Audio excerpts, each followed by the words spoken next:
than ever, I see now where two people are earning and then they decide how much they put jointly into a house account, which pays for the majority of the kind of keeping the roof over the head stuff. And then they keep, their money quite separate for, things that they want to spend separately to the running of the house, essentially. That's probably the most common setup that I see. And sometimes people want to check in on whether what they're doing seems fair, and there might be a few questions around that. So if you've got one person that's earning substantially more than another person, perhaps they make a bigger contribution into that central part. And sometimes the questions might be, if you are trying to do 50-50 and you've got two totally different incomes, how fair is that on each person? Does one person feel resentful or whatever? It's just about what works for the couple that I think is the most important. Sometimes that strive to do 50-50 just really doesn't work and is just totally unfair. It might keep you at a level where the other person's like, I want to get a bigger house, but I can't afford it, and that's what the position we were in. It was like,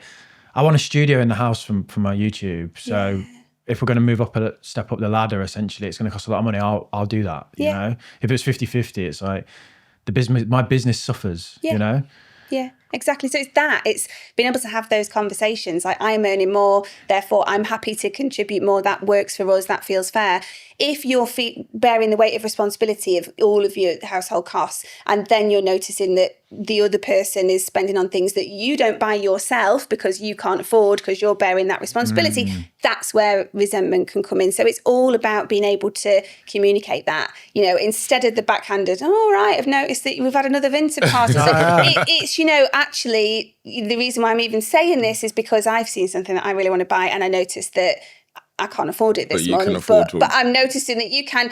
So having that communication instead of the, people having to like hide parcels or, is that new? No, it's not new. I've had it 5 years. What are you on about? So it's the sort of, whatever structure you've got, it's checking in on it. Is that structure still working for both of us? Does it still feel fair? Is there anything going wrong with it? And I think that's what, creating a bit of a couple's date or a couple's money date structure is. It's the ability to check back in on decisions that you might have made at a certain point when things are a certain way, and then you have changes and then you might want to do something different. What's a money date? So I guess going backwards first before going into a date, the way that I'd like to get people to work is that they think about the commitments first. So they think about the why. So think about the reason for actually even having a money date in the first place. So what they actually both want to get out of it, what they're looking to achieve, what their goals are.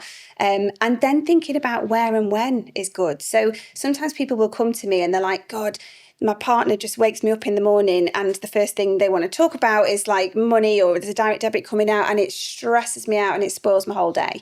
So there's something in almost a communication of what works and what doesn't. So what works in terms of, this is the best time to catch me in a day. Or if we were to have a money date, it'd be great if it could be on a Sunday afternoon because that's when I feel really relaxed, or whatever that is.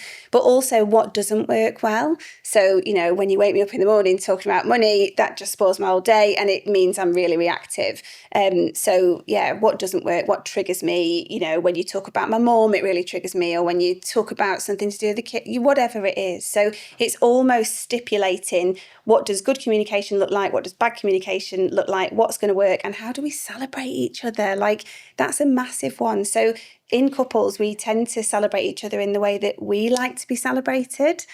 And actually, that might not be the way that our partner likes to be celebrated. So you're there celebrating your partner and you're like, why is she or he not happy with this celebration? Like, it's, I'm basically saying that they're amazing, but actually they prefer to be celebrated in a completely different way. So they prefer to be like taken out and made a big deal out of versus just told that was great. Or actually nothing at all, just whatever it is. It's your love language. It's your love language. Yeah. It's like, it's just what works and what doesn't. So it's almost going really back to basics on communication first so that you can then start small. So I would always say, if you're starting to create money dates, don't try and do everything all at once. So don't try asking all the questions. Let's find out where everything is and let's start labeling each other or blaming each other for not being, where you could be at this point in time or not having invested yet or whatever that looks like. You want to go in really small. So you want to just be sort of saying, what's our one priority for this conversation? What do we want to talk about? Let's keep it short. Let's celebrate at the end,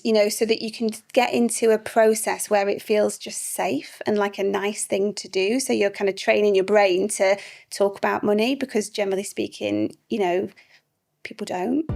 That was a clip from our conversation with money coach Sarah Maxwell. You can watch the full episode right here.